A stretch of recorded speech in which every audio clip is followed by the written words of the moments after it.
Hey, friends. Hey, we're so glad that you have joined us today for Dallas Metro Podcast. We have in the studios with us Steve Roemerman. Steve, hey, it's so great to have you today. Thanks for having me. We're glad to have you here. Tell us a little bit about yourself and your family. I'm father of two, grandfather of five, have lived in Texas almost all my life. Got here as quick as I could, as they say. I have a company not too far from the studio here, and we do geeky math analytics stuff. So where did you grow up at? Obviously, it was here in Texas. So Yeah, I grew up in Iowa, and in fact met my wife in high school there. Really? Yeah, and Colleen. my wife Colleen. Who You guys have been married? we have been married. And you're still married? Yeah. Just to make that, you heard him say that, we're still married, okay? We've been married a long time, and I people get a little upset with me when I say the year because Colleen is very young looking. Yes. Unlike us, right? Yeah, unlike us. But yeah, we've been married 52 years, Wow. and so I have to say that I married her when she was negative 8 years old. There you go. Oh, okay. Wow. So it keeps her still. Oh, she's in her 40s. I got it. Yeah, got it. Yeah, I understand that. Yeah. Well, hey, we, you and I, we came to a meeting 30 years ago, which is kind of hard to. It is hard to get your head around. Yeah, isn't it is. Where did the time go, right? Yeah. And it was actually the very first board meeting for Dallas Metro. What do you remember about that day? Well, I remember that Lee Lebsack, who you have interviewed on this series, just said, we're going to do this ministry, and I want you to come meet Clay. He was a little, I think, evasive about exactly what he had in mind. And I remember that you and I both sort of thought that this didn't necessarily seem like the most logical idea or introduction that Lee had ever done. Well, for those that know me, they know I'm not the sharpest crayon in the box, and I've said this before. And this is one of the things about being older. You get comfortable with yourself, and I realize not only am I not the sharpest crayon in the box, I'm probably not in the box, and I'm okay with that. Well, I think Lee is someone with just an enormous set of talents, and one of the things that he's very good at is people. And I know an awful lot of that whole series of events was directed by the Lord. It wasn't something that was a natural thing. But you also had Lee's ability to think about people and talent in the mix. Right. And I remember you specifically, very transparently, saying something to the effect of, why do we need him? And I wasn't offended by that because I had the same question. Yeah, Steve is a very brilliant man. And so I'm kind of going, okay, this is going to stretch me just a little bit, which was a good thing. And I do agree with that. Lee brought a very diverse group of people. Most of us didn't know each other. Yeah. Just had this dream, of reaching inner city kids. And I agree with you totally that the Lord was bringing in the right people. Forgive me for saying that, looking back on that. Once again, that's what happens when you're not the smartest crayon. You know what I'm saying? I had the same question, so it didn't bother me.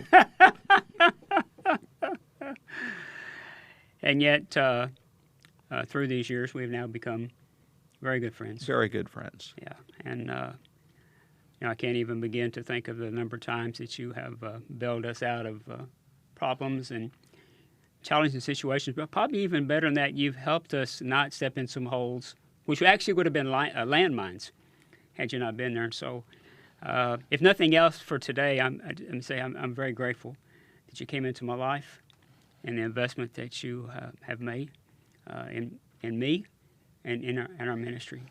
And thank you for helping us through this transition. It's incredible. Who would have thought 30 years ago, not only what the Lord has done, but this new generation. Yeah, indeed. Of leaders that he's, even if we had accomplished nothing except for that. It was much more than any of us could have ever imagined. And I'm a firm believer, Steve, what we have done is we have laid a foundation that puts these guys in a position to win. We're going to talk a little bit about that towards the end. You know, one of the ideals that, I don't know who had this idea, one of the ideas we had quite a few years back, we're trying to connect people with the neighborhoods. And so, one of the things, I didn't even realize this till, I don't know if it was last week or week before last, we really haven't, in all these podcasts, we've really talked about Metro. We made an assumption people know what we do and who we are. Kind of shame on us, right?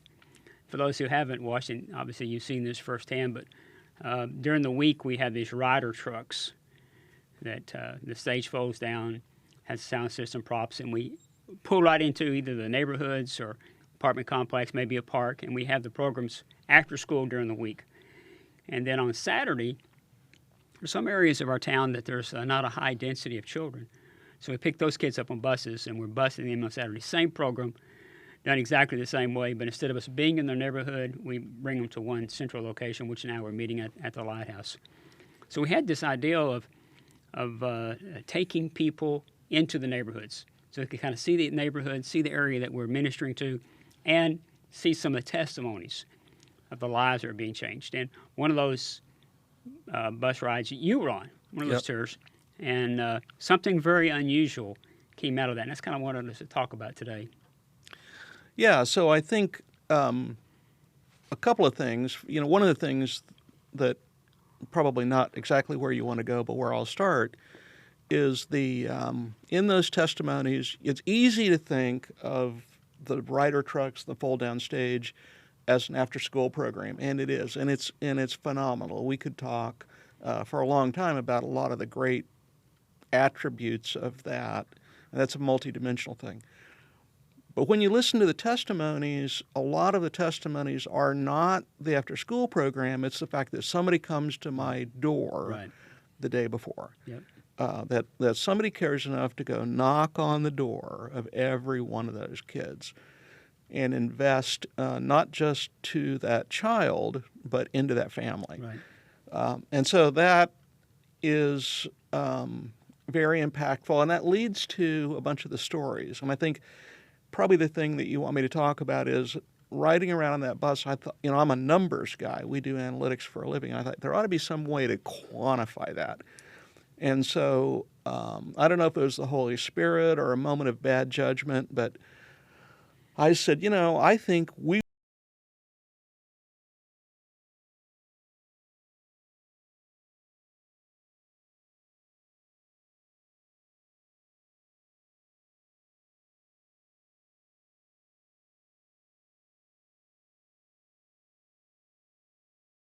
been associated with the ministry for a long time. It taught me a lot about the challenges that these kids and these families and these neighborhoods face that I don't think I would have understood. And of course, numbers are my thing, so that communicates to me.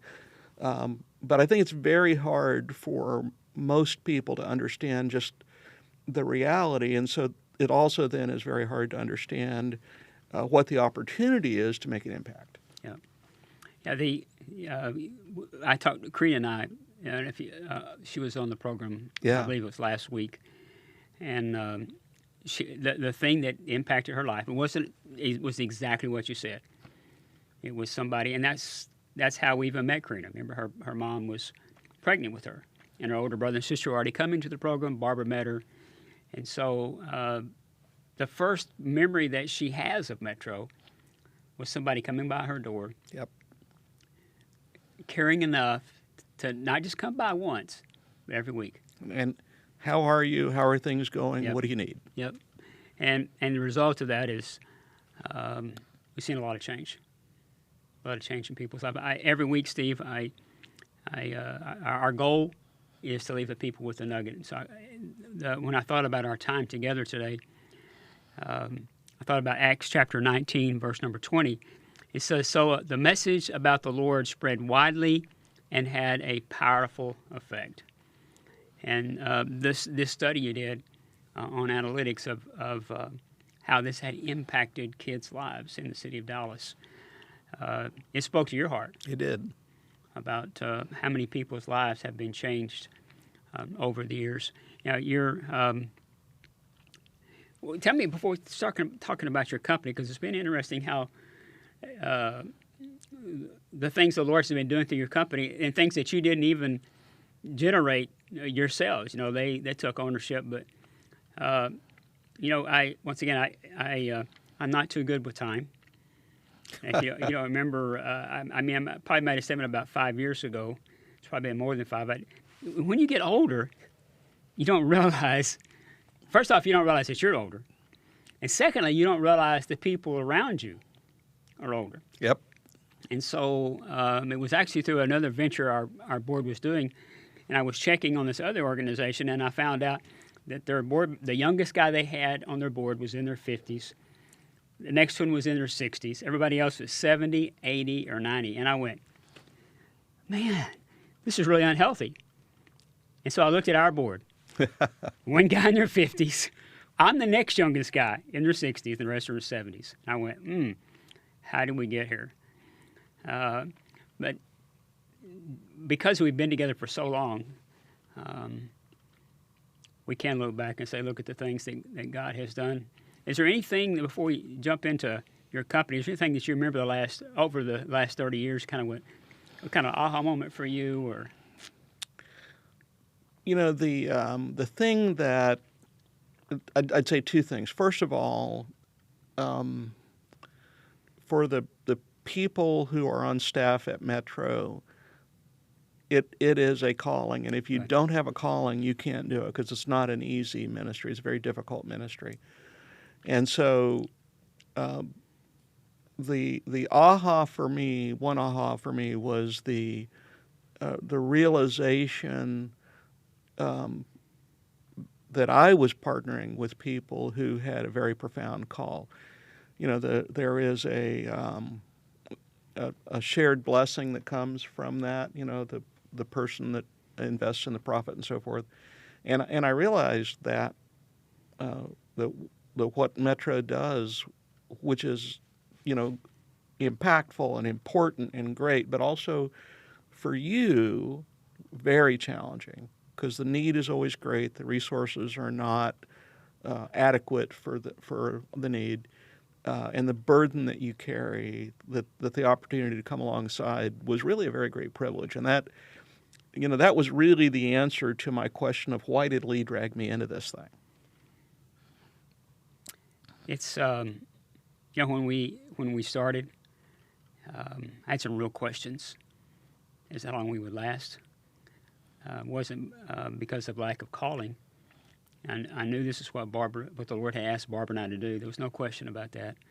And the whole unique relationship about how even connected with Lee. And we didn't know each other. Yep. That was definitely the Lord that brought us together. And then at that time, the church was called, it was actually called Christian Life Cathedral. Right. The church embraced us immediately. And we're just two strange people at that time, a young couple, and yet they embraced us. And the church has obviously even, today, it's now Freedom Church. Kendall was on a couple weeks ago, and as a matter of fact, I was there Sunday and saw the people, and it was a really, really good time. But I wasn't sure that we were going to make it. It had nothing to do with our commitment or our calling. It's just that our city wasn't the most church-friendly. Right. And the housing authority, in those days, they said you can come, but you can't pray. So my response to them was, if I can't pray, then you've taken away the only tool I have. I said, the most important tool I have in my toolbox, I said, it's not the food we're going to bring or clothing, the Christmas gifts, which we're going to talk about that.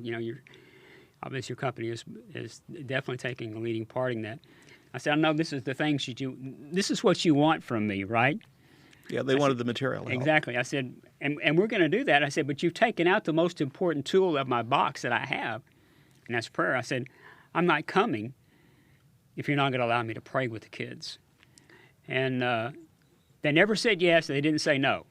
So I took that as a yes, right? Right. And And then when we started seeing these kids grow up, and now the Lord began to speak to them about being a part of what He was doing in our city, that was when I realized, okay, we're not only are we going to make it, this thing's going to last beyond us. And that's probably, for me, the most humbling thing. Not that people.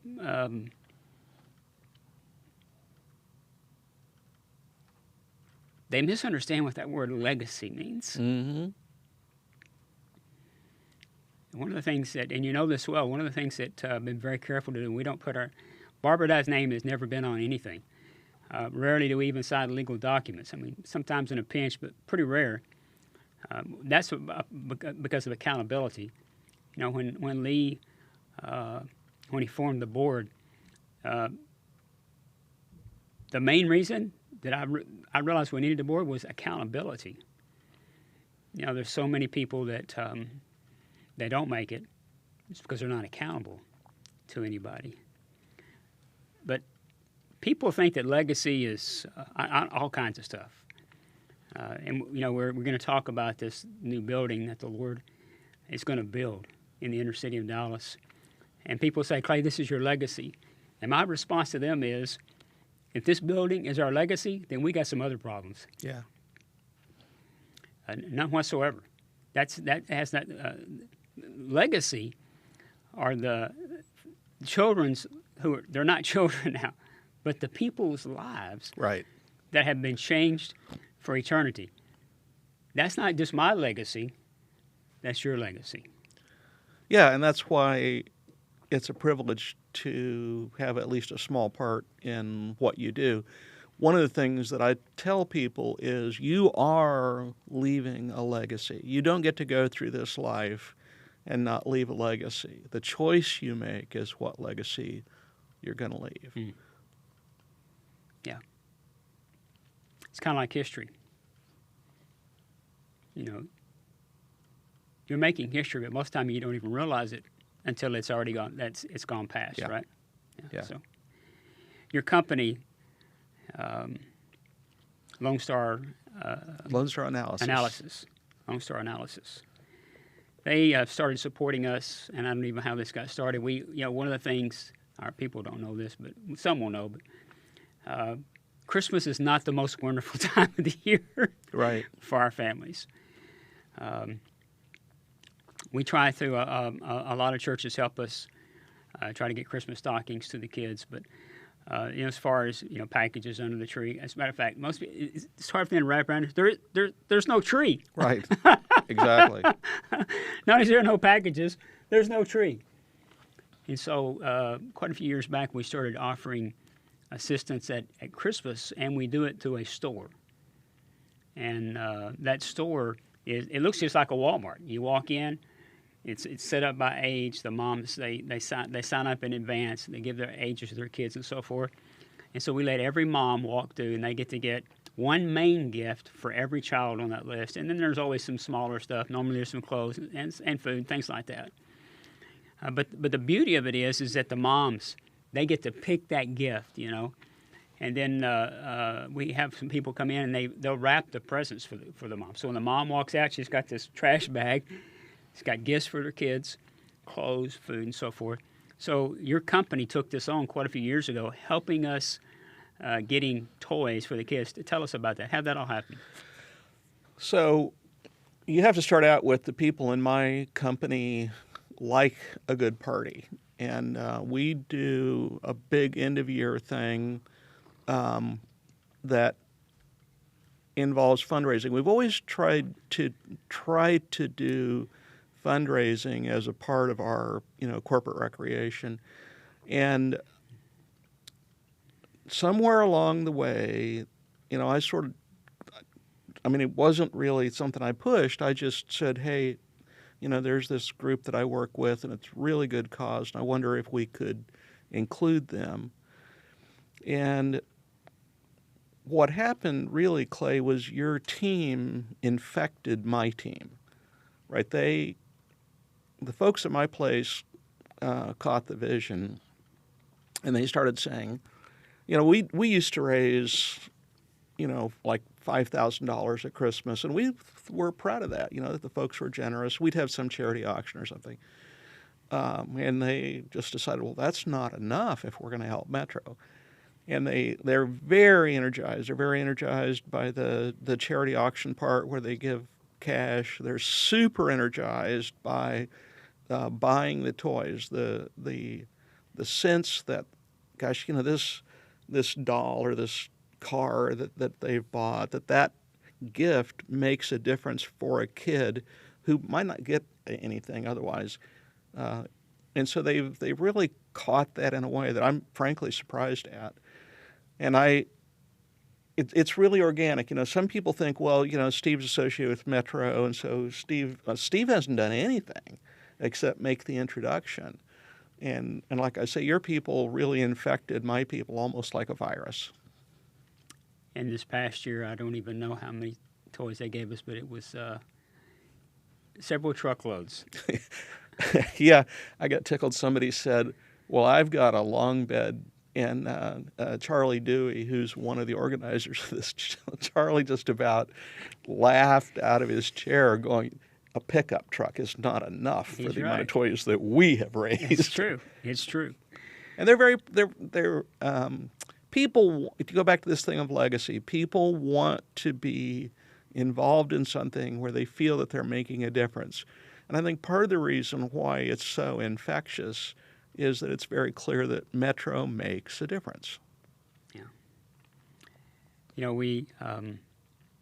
There are other people out there watching this podcast at other companies, and I'm sure that they're thinking, how can we get involved? What if you were trying to challenge another company, say, hey, why should they get involved and help Metro?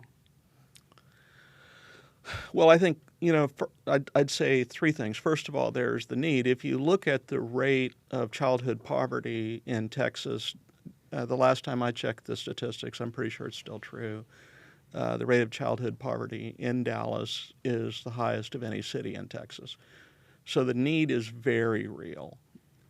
Another reason, I think, is that it is important. Every company wants their people to be engaged. You want your folks to feel like this is more than just a place to work. And so you need something that has meaning. Well, Metro has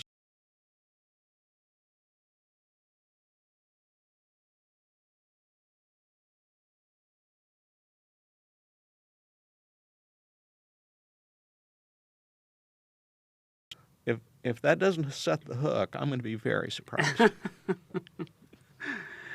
I like that term, set the hook. Our guest for next week is, Barry Stokes. Barry's going to be on next week. He's going to be talking to us about setting that hook. As you know, Steve, the Lord's given us a stream of putting this new generation in a position to win. And one of the things we're missing in our tool belt is a long-term, permanent facility. And this dream it's so much bigger than us. Right. I've had some well-meaning friends come to me and they go, Clay, you really can't afford to do this. I know. That's why the dream is, let's do this debt-free.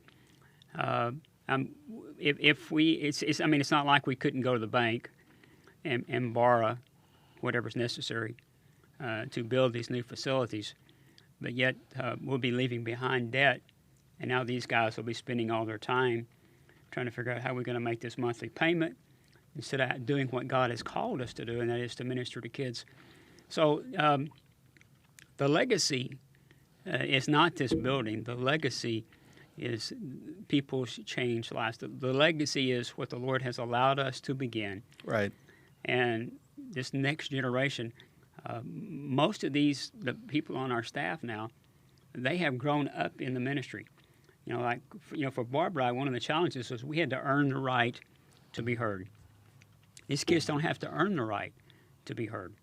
They sat on the tarps. They rode the buses. They came to the team program. They know the neighborhoods. They know the culture. There's nothing to earn. They are one of them. So our goal is to build these facilities. There's 3 buildings. Oh, and we didn't mention, in 2 weeks, Louis Salazar will be on here, pastor of the Lighthouse. And for those who have listened to the podcast before, they know the Lighthouse is providing this land, which is a miracle. That's really our first miracle. It's a miracle within itself. Then Michael Cathcart. Michael is our architect. Michael, he's a blessing. He's a good brother. He's drawing the plans. We have some conceptual drawings that are on our webpage now, and you've seen those. They look great. Yeah, he's done phenomenal. He really has. Yeah, when you see God's hand on something, it's not difficult to say this is the Lord. Right. And we need 3 buildings, a ministry center, which will house all the ministry programs, including a large eating area, and of course a kitchen because we do a lot of feeding. Then a warehouse to store, which I saw your friend the other day, Richard Patton. He told me to tell you hello. Richard's doing well. Good. He really is. Good guy. He asked about you. So right now I mentioned Richard because obviously we're renting a warehouse from him to store our supplies. And then a dream that we've had for a long, long time. You heard me mention earlier when we first went to the housing authority, they didn't want us to pray. The Lord's given us a dream of having a prayer chapel, something that's open 24 hours a day, 7 days a week. Anybody in the city can come and get along with the Lord. I still believe that it doesn't matter what's happening in your life. The first step, you got to get right. Got to get things right with God. And once that's taken care of, then you can take step number 2. But that has to be step number 1. So there's 3 buildings: the ministry center, the warehouse, the prayer chapel, and of course, as you know, secure parking for us is right. Yeah, we've had a lot of batteries stolen over the years. Yeah. Well, and catalytic converters, which are somebody's getting some money out of that, right? And we're believing that God's going to allow us to do this absolutely debt-free. And so, the reason for the podcast today is that we're asking people who would join with us. Maybe Christmas might be their inroad. Maybe that's what their business would do. But maybe they would like to help us with this building. What would you say to someone about that? I think the impact that Metro has, a lot of people want to do something where they're making an investment and they see a return. And, we've got the analytics report. There's just no doubt that Metro makes an enormous impact. Tens of thousands of kids. One just real simple metric is the number of households that are 2-parent households has increased by more than a factor of 10 just because of Metro. That changes the trajectory of the children in that household. And one of the things that Metro is in the prevention business to do is to change the direction of children's lives. Right. And so, it's one thing to go and spend $50,000 or $100,000 to try to remediate 1 or 2 individuals who are in desperate circumstances and they need help. But for a lot less money, we can change the trajectory of children's lives. So if you're a business person and you want to invest in something that changes the trajectory of children's lives, whether you think of that as a spiritual thing or just as a charitable thing, it's really hard to find anything that would compete with Metro in terms of outcomes per dollar. Yeah, I'm glad you used that word prevention. It's something that we used to talk about a lot, and that's really the business that we're in. Yep. It's so difficult once a child has got into those teenage, and we minister to teenagers too, but it's so difficult once a child has had their life wrecked before they get to those teenage years. When they get to those teenage years, and the battle it's very uphill and it's very, very costly. So it only makes sense if the problem's there, if the problem's real, which everybody, if you have a TV or you've got a smartphone, whatever, you can see what's taking place in our country. The cheapest way and the best way is prevention. I mean, it only makes sense. Why not prevent all this heartache and disaster if you can take and reach them while they're young? Yeah, I agree with that. Although I would disagree with one thing that you said. You and I don't disagree about very much, but I don't know that it's obvious. If you've got a nice, comfortable life and you're living in, McKinney or Frisco, it is probably very difficult to comprehend just how difficult and how desperate the circumstances are for a lot of these kids. Yeah. And when I started doing the research on the analytics, and I started trying to collect up data, because I'm a data guy and I have to think about things quantitatively, I was absolutely astonished. I've been associated with the ministry at that point for what, more than 20 years. Mm-hmm. And it was still astonishing to me just how bad the circumstances are for these kids. I thought I understood, but I didn't. And I think I don't think that the need is well understood. The Dallas Chamber of Commerce doesn't advertise that, hey, we have the highest child poverty rate in the state of Texas, right? That's not the lead headline of the promotion. And I love this region. I'm very committed to the Metroplex, and I think it's a great place to be in business. I'd much rather be here. My company could be anywhere. We choose to be here, so I love this region. But we have real needs. Yeah. We one of the frustrations when we first started was people not willing to admit that there's a need here. Because if you don't admit there's a need, then you don't have to address the problem. Yeah. You are correct. The need is real, and the desperation is high. Yeah. I have had well-meaning people they say to me, like, I understand you need a miracle this week, and my response to them is, and every day. Yeah. Every day. The challenge before us is building these new facilities, and I believe this is what the Lord has us to do, and I believe He's going to, through these podcasts, He's going to talk to some people that will they'll join with us and believe us for a miracle. Yeah. Yeah. Amen. I think one of the things that some people are sometimes concerned about in business, you asked me about the business question, is they don't want to do anything too churchy. Right. And it is absolutely okay to think about Metro as a practical helps charity, because it is. And it's more than that, of course. Right. But if that's how you want to think of Metro, as a place to make sure that kids are safe, the kids are fed, the kids are educated, the kids get better at the English language, the kids are encouraged to stay in school, if there's somebody right. to ask that kid, hey, how did school go this right. week? If that's how you want to think of Metro, okay, it's more than that, but that's okay. And that if that doesn't open up your charitable giving, then probably nothing will. Yeah.